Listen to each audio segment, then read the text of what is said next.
Welcome back to Animal Lover. Last time, Kyle met an old friend of his, Mick, and yeah, got the info that his dad died. Kind of things to make. Not things, but yeah. Because of him, because he accused him and slammed him to the ground, but yeah, you can't really blame him for that. And yeah, he tried to talk some reason into Kyle, but gave up. Told him to be young, to keep going. Let's see how this continues. Take your time. With this, Kyle fell completely silent. The two stared at each other, and no one made a sound. "We're on the move!" Frankie's voice came from across the store. "What?" The sound came from the bottom of the stairs near the cash register. "Kyle, Frankie, Edmund, we're on the move." Uh-oh. "Kyle, we got to go." The two archers staring at each other, blankly, as if both of them were simply waiting for the other to start speaking. No, I think they need some time.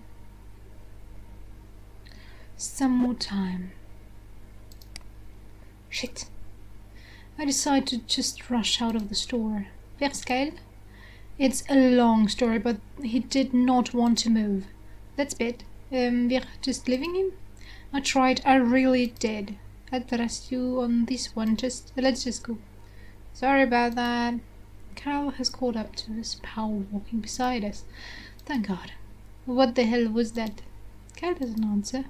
Whatever. We continued to move out into the mall, trying to keep a safe distance from Aadara. She didn't seem to be heading immediately for any parking lot. We managed to drop the phone off with Charlie, telling him to try following us as best as he can, to keep making U-turns, to keep an eye on us if necessary. Charlie pulled out of his parking space and began hovering around us. We were all silent as we followed her. I couldn't tell if Kyle was being more silent than usual because we all kept to ourselves. As we had feared, she stopped at the bus station, but lucky for us, the bus had not arrived. Charlie swooped around to pick us up. We found a parking space, the bus arrived, and we were en route to the bus's destination. We were following the bus. Miguel briefed us on her activities. She made plans with a friend, who Miguel seems to think may have been Tallulah, for tomorrow, meaning we know she'll be out of the house again. She also got into a pretty heated argument with the waiter, otherwise she was quiet. We trailed Aadara down the nearby park. When we saw her get out, we found a nearby parking space and let her get a few hundred feet in front of us before getting out of the car. If nothing else, we knew the general direction in which to head.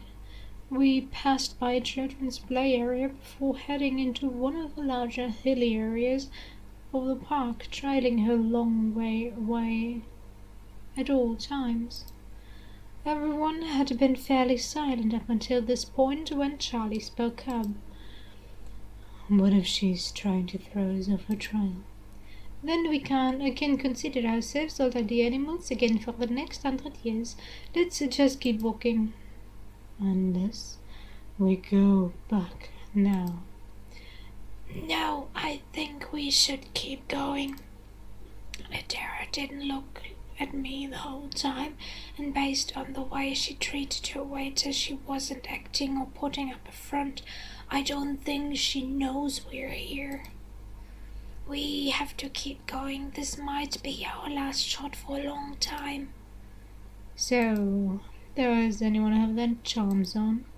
Yep, sure do. I'm good. I've got my bracelet. Carl, are you wearing wearing your charm. No, Miguel still has them. Oh, that's right. Miguel pulls a chain necklace that Kyle has rarely chosen out of his pockets. Here you are, Kyle. Thanks. Kyle doesn't put them on afterward. He's just holding them. Everyone notices. Kyle? He doesn't answer. Kyle, are you okay? Yeah, I'm fine. Why haven't you put on your charms yet? I forgot. Then put it on now. I'll do it in a minute. Then, before anyone even has a chance to realize what's happening, Charlie has struck Kyle. I don't know what the fuck is going on with you, Kyle. I don't care if your favorite dog just died. For your fucking safety, put on the charms before we have to remind you again. Charlie...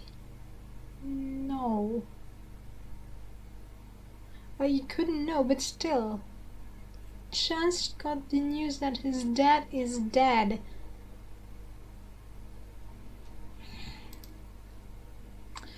Cal stares bitterly at Charlie for a second. Their stare is intense, and I'm wondering if a fight is about to break out between them.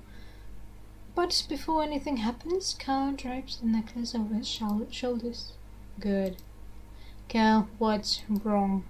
The fuck do you care? If hitting you so that the witch doesn't make you a dead man doesn't show that I care about you, nothing is going to convince you otherwise. A sword, the ones you love, is that it? I thought you'd believe that more than anyone. Cal's face softens up a little bit. He hangs his head and lets his shoulders fall. I'm sorry. I didn't mean it. I know, man. Did you want to talk about it? No. Not right now. Let's just go. We're all here for you. I know you are. Thanks. Hold on. I think I see her in the distance. She's getting closer to us. What? I mean, not like approaching us. Oh, okay, good. I mean, I think she's stopping.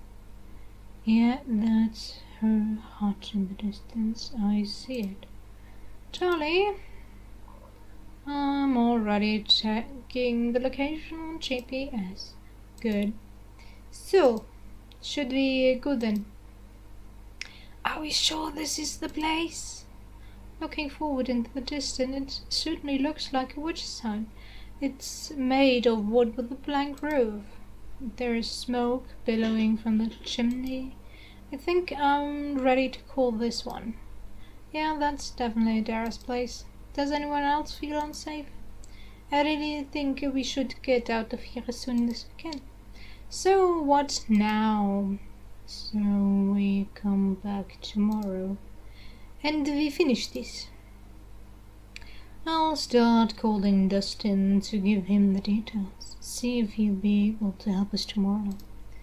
Alright, this place is giving me the creeps. The sun is still high in the sky, so there's no danger of Kyle and Miguel jeopardizing the situation by turning into animals here. I still would have liked to use that as an excuse to leave just a little quicker. Yeah, let's get out of here.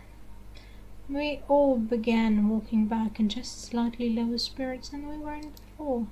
Kyle is still completely silent. The woods stretch on longer on the way back to the car than they did on the way in. It felt like no time at all walking towards her house, but the time it takes to get out is more immediately palpable. About 5 or 10 minutes into walking, I decided to start timing our walk. It took 32 minutes plus whatever time I wasn't looking at the clock to get from Aadara to the car at a normal walking speed. When we finally piled the car, it's a little smellier. Everyone's sweating from either the heat or the anxiousness. It's both on my part, so I'm unable to speak on everyone else's behalf. The drive home at least resembles some form of safety, like a boat in a calm sea with a storm on the horizon. We stopped at a restaurant for food before getting home. The sun is low in the sky by the time we're back. It must be a sign of autumn that it's growing darker soon. No. When we all got inside, Charlie immediately puts himself towards work and starts calling up Dustin. Hey, Dustin. Yep. No, that was Kaja. I was one of the guys with her. No, that was Miguel. I turned into a bear. Miguel was the one that turned into the dog. Dog. Yeah, we found her place. Yeah, oh shit, yeah. It was creepy as hell. Really? Huh. That's good to know, I suppose. You can go great, that would mean a lot. What do I owe you? What's Patreon?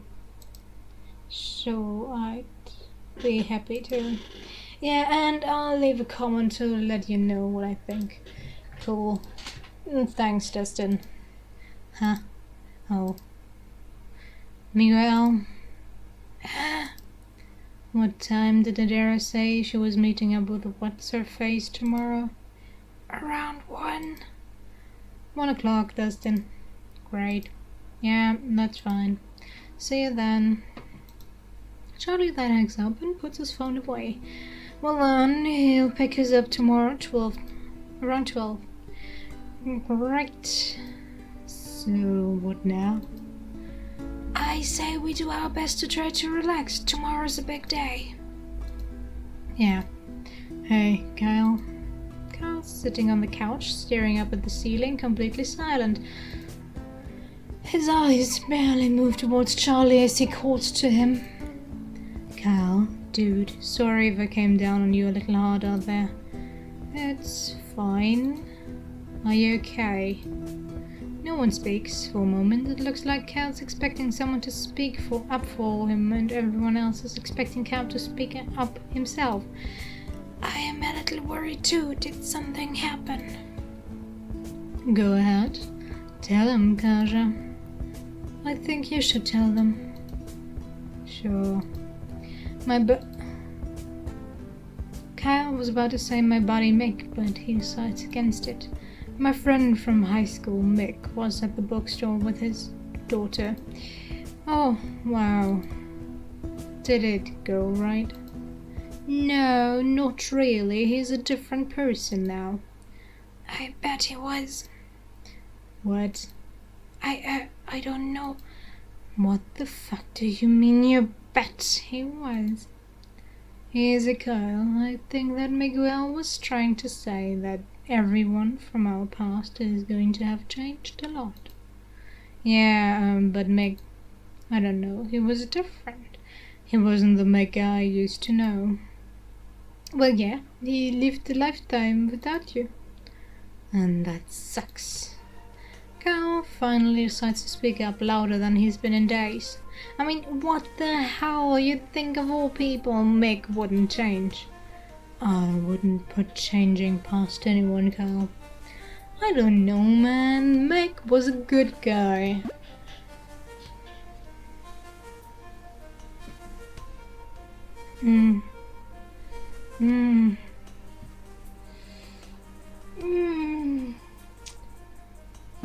I want to say I think he is a pretty good guy. But I think he just needs to let off some steam.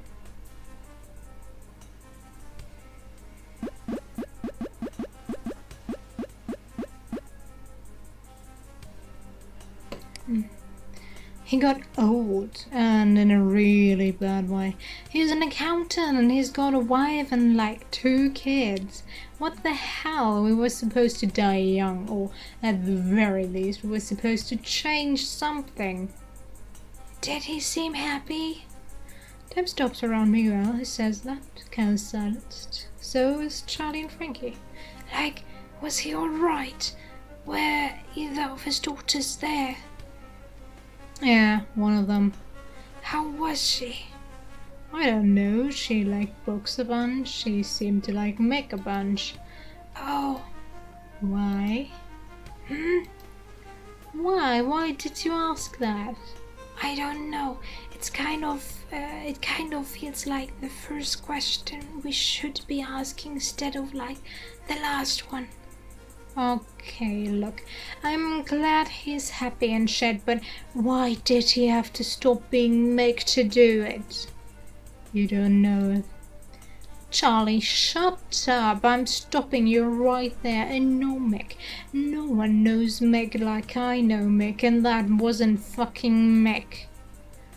But you haven't known him for the past, 30 years. But I should have. Yeah, and you didn't get to.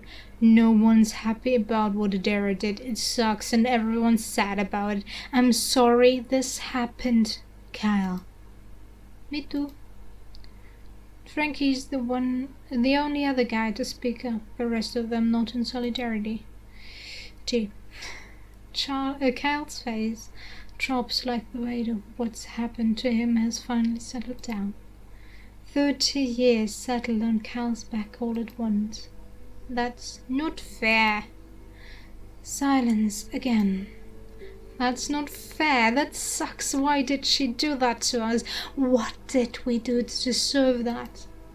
Silence, profound, wounded silence where no one is silent but by choice, but silence by dread and sadness. Kyle, I'm sorry. Is that it? Is that all we can do? Say sorry and then move on, pretending this never happened. I missed out on my own life and look at Mick. He's not who I used to know, who I used to look up to. He used to be the man. He knew exactly what the world needed and how to fix it. And now he's just some kid's dad. I don't want to. Kyle stops talking and his eyes widen. He swallows deeply. Tears are forming at the side of his eyes. Oh. You don't want what, Kyle?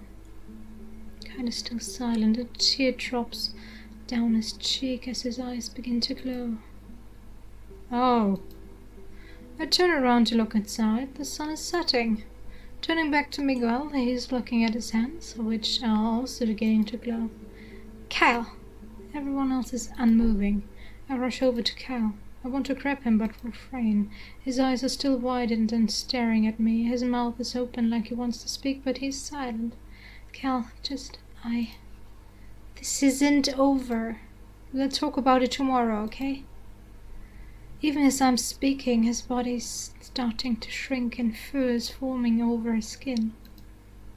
In another 3 seconds, he's just a ferret residing in the flattened clothes of Cal's shirt. Cloth, okay. On the other side of the room, Miguel has already turned into a dog. Everyone's standing around silently, like they just witnessed a car crash. Great options. Stammer, babble, or gawk. Let's babble. Why do go? How do I babble like a complete idiot. I don't understand why I'm at such a loss for words. All of a sudden it feels like Carl is too far away to help. Like right on the cusp of understanding his hurt and beginning to help him.